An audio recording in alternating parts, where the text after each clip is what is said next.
फिर voting percentage कैसे बढ़ रहा है अगर लोगों का भरोसा कम हो रहा है और लोग ये चीज देख पा रहे हैं? आप ये बताइए, जब वोटर शुरुआती दौर में वोटर का आप हालत देखिए, 50% वोट डालने के लिए लोग तैयार ही नहीं थे, कि उनका कहीं नाम ही नहीं, तो ये वोट परसेंटेज कैसे बढ़ा? ये सवाल, ये निशान तो सीधे सीधे बीजेपी के ऊपर जाता है कि किस तरीके से एक आदमी की अगर इंक साफ हो जाती है तो वो दोबारा वोट डाल के वोट परसेंटेज बढ़ा सकता है। सीधा आरोप हम लगा रहे हैं और इस आरोप को सिर्फ इस आरोप की तरह नहीं बल्कि इस पर पूरी कार्रवाई भी करेंगे। चुनाव आयोग में पिटीशन भी डालेंगे, उसके बाद हाईकोर्ट तक जाएंगे, और बल्कि हाईकोर्ट को स्वतः संज्ञान लेना चाहिए था कि इस तरीके से, जिस तरीके की धांधली खुले आम चल रही है, पैसा बांटा जा रहा है, मिक्सर बांटे जा रहे हैं, साड़ियां बांटी जा रही हैं, आखिर किस लिए? आपको पता है कि किस तरीके से ये चुनाव विकास के मुद्दों पर था ही नहीं। लगभग 5,000 करोड़ का पूरा तरीके से गबन का इल्जाम ऑलरेडी लगा हुआ है इस सरकार पे जो वर्तमान में चल रही है, जो डबल इंजन की और ट्रिपल इंजन की और 4 इंजन की बात कर रहे थे। तो वास्तविकता ये है कि अजीत पवार खुद अपनी पार्टी पर जो है, जिसके साथ गठबंधन में है, वो कहते हैं नगर निगम में भ्रष्टाचार चल रहा है। और मुद्दे क्या थे आप बताइए? कोई मुद्दा विकास का था? कोई मुद्दा सड़क का, नाली का और सीवेज का था? मुद्दा क्या था? मुद्दा ये था कि भाई कोई रोहिंग्या यहाँ नहीं होगा, कोई जो है बांग्लादेशी यहाँ नहीं होगा। तो मुद्दा सिर्फ उन्हीं को उठाना था, आपको भी तो उठाना था। प्रियंका जी, मैं यही कहना चाह रही थी आपसे कि अगर उन्होंने अपने मुद्दे सेट किए तो आप जनता के बीच जनता के मुद्दे सेट क्यों नहीं कर पाए?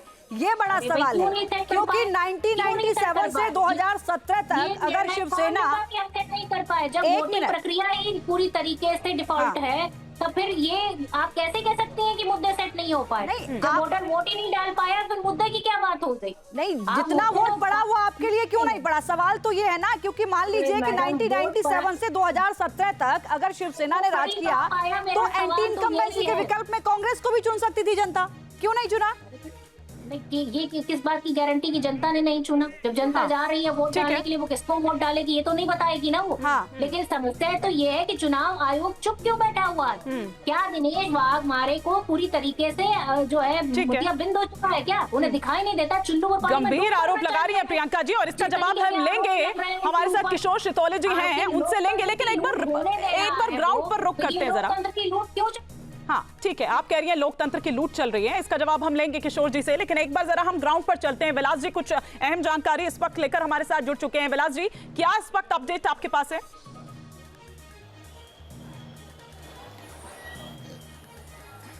देखिए, 80 जगह के ऊपर एकनाथ शिंदे और बीजेपी आगे चल रही है और 64 जगह पे उद्धव ठाकरे जो है आगे चल रहे हैं। बाकी जगह के ऊपर कांग्रेस और अदर जो है वो चल रहा है। लेकिन बीजेपी ऑफिस में आप देख सकते हैं कि यहाँ मंडप लगाने की तैयारी शुरू हो गई है। भगवा मंडप जो है यहाँ लगाया जा रहा है। बीजेपी ऑफिस में जो कार्यकर्ता है वो यहाँ आ रहे हैं। अगर ये रुझान देखें तो जिस प्रकार से पहले उद्धव ठाकरे काफी पीछे चल रहे थे या ठाकरे बंधु पीछे चल रहे थे, लेकिन अभी वो 80 और 64 तरीके में आ गया है। तो फाइट जो है जो कांटे की टक्कर है वो यहाँ दिखाई देगी, क्योंकि अभी यानी 150 सीटों का रुझान के ऊपर जो है वो हम बात कर रहे हैं। लेकिन इसके बाद जो 227 सीटों का पूरी तरह से रुझान आएगा या फिर परिणाम आएंगे, तब देखना होगा कि किस तरह से ठाकरे बंधु का जो अपील है वो मराठी लोगों को अपील हुआ या नहीं हुआ है, या फिर उत्तर भारतीय हो या फिर मुस्लिम वोटर हो, ये कहाँ गए।